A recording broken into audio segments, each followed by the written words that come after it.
నమస్తే. ప్రస్తుతం మనతో పాటు సీనియర్ జర్నలిస్ట్ దాము బాలాజీ ఉన్నారు. ఆయనతో మాట్లాడదాం. నమస్తే sir. Sir, deputy CM Telangana deputy CM బట్టి విక్రమార్క ఆయన స్టాఫ్ని పోలీసులు కొట్టారని, అంటే వాళ్ళ పైన దాడి చేశారు, ఏకంగా సిఎస్ పైన దాడి చేశారు అని చెప్పేసి వార్తలు వస్తున్నాయి. అసలు ఏంటి సార్? నిన్న బట్టి జనజాతర జరిగింది కదా తుక్కుగూడలో. మీటింగ్ అయిపోయిన తర్వాత బట్టి విక్రమార్కను పికప్ చేసుకోవడానికి కాన్వాయ్ వెళ్తున్నప్పుడు ఆయన పర్సనల్ వెహికల్ని ఆపారు. అక్కడ సిపి ఉన్నాడు, రాచకొండ సిపి తరుణ్ జోషి. ఆయన డ్రైవర్ని కొట్టాడనేది ఇప్పుడు వార్త. నిజానికి డ్రైవర్ని ఆపినప్పుడు డ్రైవర్ మాకు డయాస్ పాస్ కూడా ఉందని చూపించాడు. ఆయన ఐడి కార్డు కూడా చూపించడానికి ట్రై చేస్తుంటే కూడా అతన్ని వినకుండా అతన్ని పక్కకు తీసుకెళ్ళి కొట్టి ఆ ఐడి కార్డు కూడా లాక్కొని మళ్ళీ ఒక హాఫ్ అన్ అవర్ తర్వాత డ్రైవర్ని పిలిచి ఏసీపీ పోలీసుల్ని చుట్టూగా నిలబెట్టి ఏసీపీ ద్వారా కూడా కొట్టించాడు. దీన్ని వీడియో తీస్తుంటే అతన్ని సెల్ ఫోన్ లాక్కొని అతని మీద కూడా దౌర్జన్యం చేశారు. అయినా కూడా ఇంకెవరో వీడియో తీశారు, ఆ వీడియో బయటకు వచ్చింది. ఇది ఎందుకు చర్చనీయాంశం అయిందంటే, ఆల్రెడీ బట్టి విక్రమార్కకు సంబంధించి అనేక సార్లు అతనికి అవమానాలు జరగడం కానీ అతన్ని తక్కువగా చూడడం కానీ జరుగుతుంది.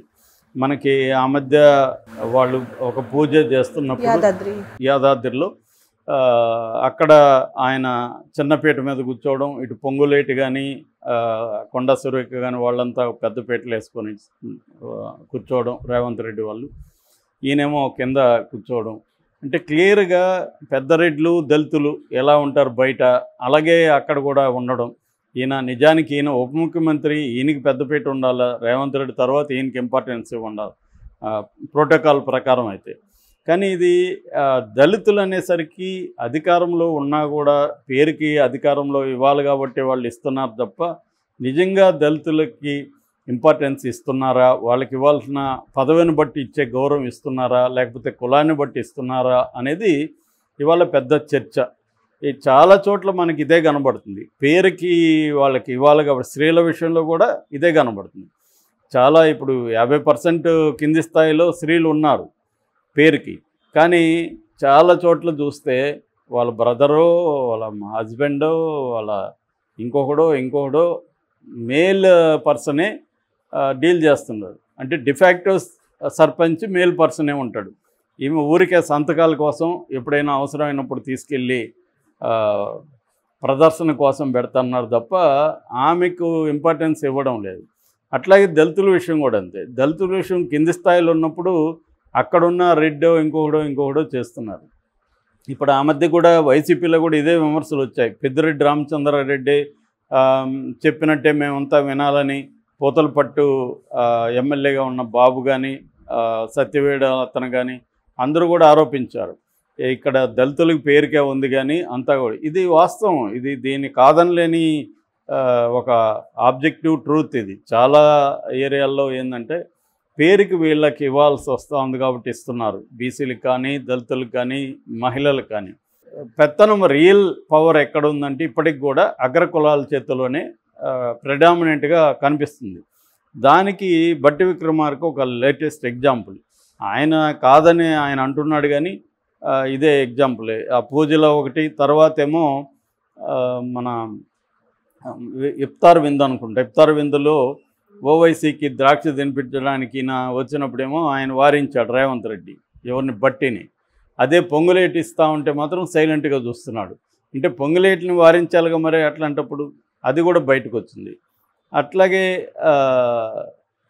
లేటెస్ట్గా జనజాతరకు సంబంధించిన ఫోటో ఒక యాడ్ వచ్చినప్పుడు ఆ యాడ్లో రేవంత్ రెడ్డి ఫోటో పెద్దగా ఉంది, పొంగులేటి పెద్దగా ఉంది, బట్టిదేమో ఎక్కడో మూల చిన్నగా ఉంది.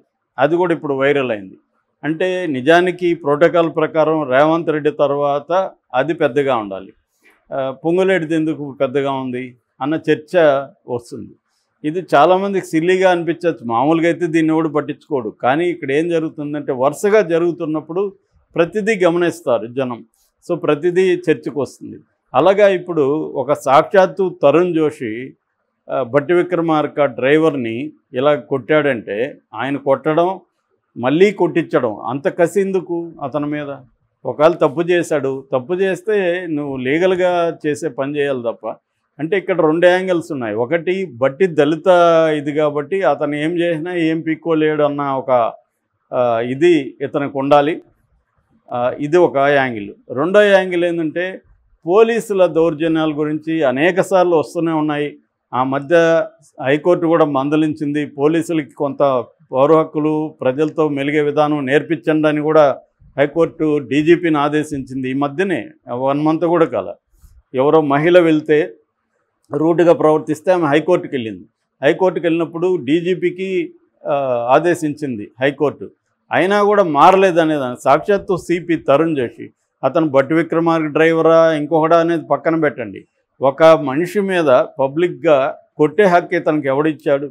అతను ఏమన్నా తప్పు చేస్తే లీగల్గా పనిష్మెంట్ ఇవ్వాలి తప్ప నువ్వు కొట్టేదానికి నువ్వెవడు అసలు? ఇతను ఎవరు అంటే ఒక ఉప ముఖ్యమంత్రి డ్రైవర్ని ఇలా కొట్టారంటే ఇంక మామూలు వాళ్ళని పరిస్థితి అర్థం చేసుకోవచ్చు. 2 రోజులకు ముందే ప్రకాష్ అనే ఒక అబ్బాయిని ఎల్బీ నగర్లో అతను ఎవరో నన్ను టీచ్ చేస్తున్నారు సార్, నన్ను ఇబ్బంది పెడుతున్నారు రౌడీ బ్యాచ్ అని వెళ్ళి 2 కానిస్టేబుల్కి చెప్పుకుంటే వాళ్ళే ఇతను కొట్టారు. అతను ఇప్పుడు మళ్ళీ వాళ్ళిద్దరి మీద కంప్లైంట్ ఇచ్చాడు. ఇలాంటివి అనేకం జరుగుతున్నాయి పోలీసుల విషయంలో. అంటే ఏ గవర్నమెంట్లు మారినప్పటికి కూడా ఇవే జరుగుతున్నాయి. మనం చూస్తున్నాం ఇప్పుడు ఫోన్ ట్యాపింగ్ విషయంలో ఎంతమంది పోలీసులు ఎవరెవరిని పెద్ద పెద్ద వ్యాపారస్తులంతా బెదిరించి టార్చర్ చేసి వాళ్ళని కొట్టి వాళ్ళ దగ్గర డబ్బులు తీసుకొని వాళ్ళ ల్యాండ్స్ని ఆక్యుపై చేసుకొని ఇవన్నీ చేశారని కేసులు బయటకు వస్తున్నాయి. మరి రేవంత్ రెడ్డి ఏదో తను గొప్ప ప్రజాస్వామ్యానికి తెరలేపాను, ఒక అంధయుగాన్ని నుంచి నేను వెలుగు ప్రసరింపజేస్తున్నానని మాట్లాడుతున్నాడు.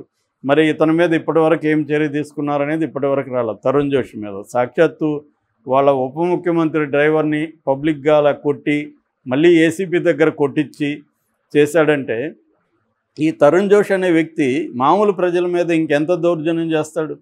సో దీనికి సంబంధించి అతనికి పనిష్మెంట్ ఇవ్వాల్సిన అవసరం ఉందా లేదా? ఇప్పటివరకు ఏ రకమైన ఇది లేదు రేవంత్ రెడ్డి. అదే ఇతను ఒక పొంగులేటును ఇంకొక రెడ్డి వాళ్ళను చేయగలడా ఇలాగా?